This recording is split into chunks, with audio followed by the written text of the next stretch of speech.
தேனி மாவட்டம் சின்னமருது. சரி. ஒரு காலத்தில் நல்லா இருந்தேன். 27 வயசுக்கு அப்புறம் லாரியில் நான் கிளீனராக வந்து டிரைவர் ஆகி நீ குடும்பத்தை காப்பாற்ற நினச்சி வந்தேன். சரி. அப்போ 27 வயசுக்கு முன்னாடி கிளீனராக வரேன்னா என்ன பண்ணீங்கன்னு தெரியணும். ஆமாம். நல்லா எங்கள் அப்பா என்னை நல்லா வாழ வச்சாரு. ஏமா ஆர்எஸ் கண்டுறேன். அப்போ கூட 10 பையன் குடிக்கிறதுக்கு கும்மால் அடிக்கிறதுக்கு எல்லாம். சரி. அந்த வயசில் எனக்கு தெரியல.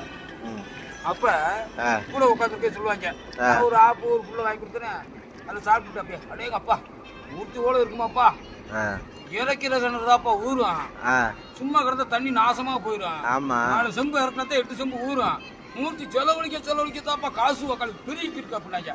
அப்படி நான் முனையா அப்படி தப்புனேன். இன்னொரு 500 ரூபாய் எடுத்தேன், இன்னொரு ஆப்பை வாங்கி சாப்பிட்டா வச்சா இப்போத்தையும் சொன்னேன் பாரு மூர்த்தியா சொல்ல முடியும், இப்படித்தான் நல்ல மனுஷன். கடைசியில் கிணத்தை கண்ணை போட்டு மண்ணை போட்டு முடிக்கிட்டாங்க. இன்னைக்கு நான் என் பிள்ளை வீட்டுக்கு வாங்கிச்சோம், அடுத்தவங்களுக்கு பிள்ளை பார்த்து அள்ளி கொடுத்தேன். இது என் பிள்ளைகளுக்கு செலவழிக்க முடியாம. இதுக்கெல்லாம் காரணம் யாரு?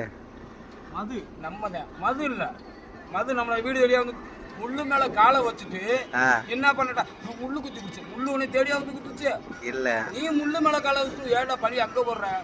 நம்மளா தெரிஞ்சுக்கிறத வாழ்க்கை, நம்ம பிள்ளை குட்டிகளுக்கு செலவழிக்க அடுத்த நாசம் போகும். அப்ப வந்து மது சரக்கு அடிச்சா குடும்பம் இது நாட்டுக்கு எந்த கேடு கிடையாது, வீட்டுக்கு நாட்டுக்கும். எதையும் அளவா வச்சுக்க, சாப்பாடு கிடைக்கிறதுக்காக அள்ளி சாப்பிட்டு அதுவும் விஷந்தேன். அளவா சாப்பிடு, முதல்ல நம்ம நம்பி இருக்க குடும்பத்தை காப்பாத்து.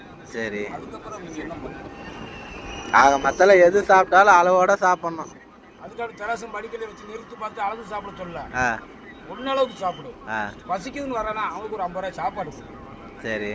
இப்போ செஞ்ச மாதிரி இந்த கிடத்த கடைசியில் மண்ணை போட்டு விட்டேன். எங்கள் அண்ணன் மூத்தவர் சொல்லுவார் நாகராஜன் சொல்லி, ஏடா குடிச்ச காலையில் ஒன்றுக்கு போயிருமே கடையில் இதை போய் எதுக்கா குடிச்சுட்டு பேசிட்டேன். அப்போ நான் தண்ணியை போட்டு நான் திமுறா சொல்லுவேன், ஏட்டா 3 நேரம் சாப்பிட்றான், காலையில் குருணியை பேண்டு விட்டு போகிறான், அது சாப்பிடாம இருக்க அப்படி தானே, சாப்பிட்டு வெட்டியா தர கீழே போகுது அப்படின்னு சொல்லுவேன்.